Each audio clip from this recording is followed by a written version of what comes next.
So this section here is primarily for double checking everything, and it shows you extra details about what assumptions that you added here.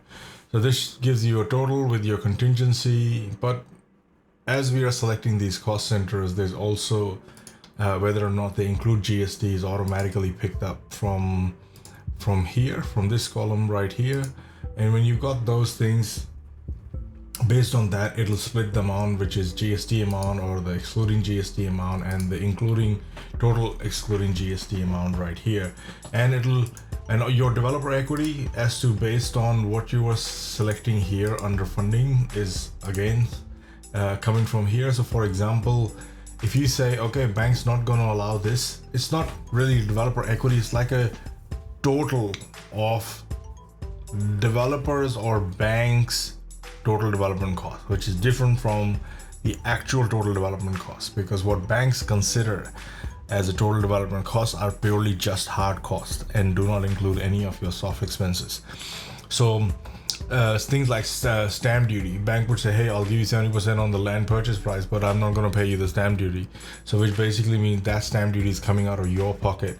But if you put 100% funding here, what that would mean is that 100% of the funding would go into the total. It's not really a funding, but it's like a total that will get added to the bank's total development cost, and based on a percentage of that bank's TDC is what they will be able to lend you.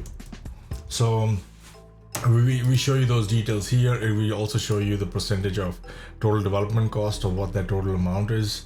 And then we have all these cost head, and all the cost heads that you have allocated to each one of these, so they fall under some sort of a cost head. And that's why we pre-populate them for you. So there's a space here, and all the cost centers that we had allocated here are there.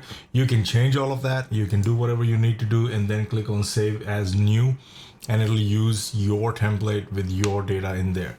Now you see here it shows an error. It shows that, again, if you've been following the videos, we made a change to this 7701 cost center, and in our we basically did that in our settings in a master URL, and it is getting picked up from the LD master new sheet. So if I go there, that is where this is coming from, because 7701 is where I had put those details in over here. So I'm going to remove it so that the next time I'm here, it's not going to do it. Now it won't automatically pick this up like that.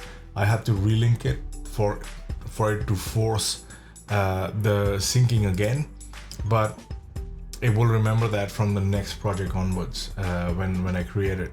So those are those details. Then we basically break everything down. Now another way to double check whether or not, if you've entered a cost here and you've allowed and you allocated them on a project timeline, is to check the total with that, and the total here excluding GST. So you'll see this is the excluding GST total, that's the excluding GST total, and you won't have an excluding GST total here because we are entering everything including GST at that section here.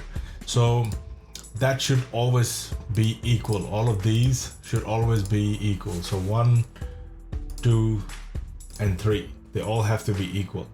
And once they're equal, you get a bifurcation of all these detailed cash flows into high level cost centers or cost account heads that we selected in this section right here, and it gives us a breakdown in this section.